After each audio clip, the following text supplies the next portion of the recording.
So I just spent the last month reading Radicals for Capitalism, a book that essentially covers the entire libertarian movement's history throughout the 20th century. It covers all the big figures. It covers a lot of minor figures that honestly I have never heard of before, and for certain reasons that are evident in the book. But it's something that if you are a libertarian, it's something worth reading. It's 700 pages. It's as comprehensive as you're going to get, and it's very interesting. It reflects on the movement as a whole. It shows how it grew and what it started out as and all the influential people, and it really makes you think about the movement today. And as someone that's generally, I'm not as involved in the libertarian movement as I was years ago. I've kind of drifted out ideologically in certain ways, but for the most part, I'm still, that's still what I consider myself. But it's very fascinating to read because it covers so many people, and it covers so much drama too, oddly enough.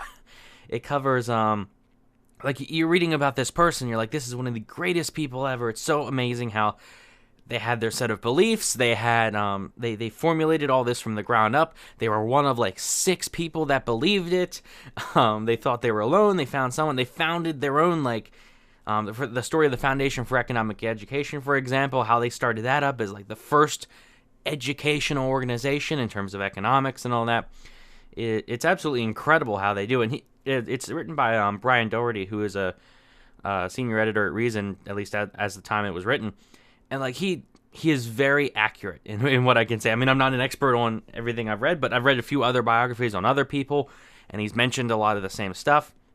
And I feel that he covered them very appropriately. And there's a lot of tension within the libertarian movement, especially within the minarchists versus the anarchists, the more left-leaning versus the more right-leaning, the traditionalists. You have Rothbard as the paleo-libertarian, who's completely different from the Cato Institute, something like that. You have the Libertarian Party, who most people that aren't in the Libertarian Party that are libertarians aren't really a fan of it because they want it to go their way, and it's not.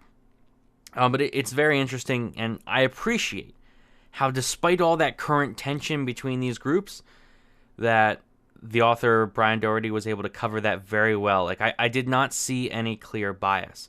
Because I was concerned when he got to, because he's part of Reason's team, which means he's probably more on, the Cato side of things, the Koch brothers side, as opposed to, the Rothbardian Mises Institute side, the Lou Rockwell people. And he covered that, there is no, as far as I can tell, no, ill will, no bias against that group. He just covered it all to the best that he could, and I think he did very well. It came out in 2007, so it does cover pretty much the 20th century and nothing today. I really would enjoy reading a follow-up, a sequel to the book, maybe 20, 30 years down the line that covers everything else, but I guess I'm out of time here. But let me know what you think in the comments. If you are a libertarian, I highly recommend it. If you're trying to understand the movement, this is it. This is a book to understand. As I can't imagine, and I can't think of any other book that would really cover the whole movement itself. Not so much the ideology of the movement, but the movement itself as it was forming. So fantastic book. I loved it. Again, a bit long, 700 pages, but I thought it was great. Like the video if you enjoyed. Subscribe for more, and thanks for watching.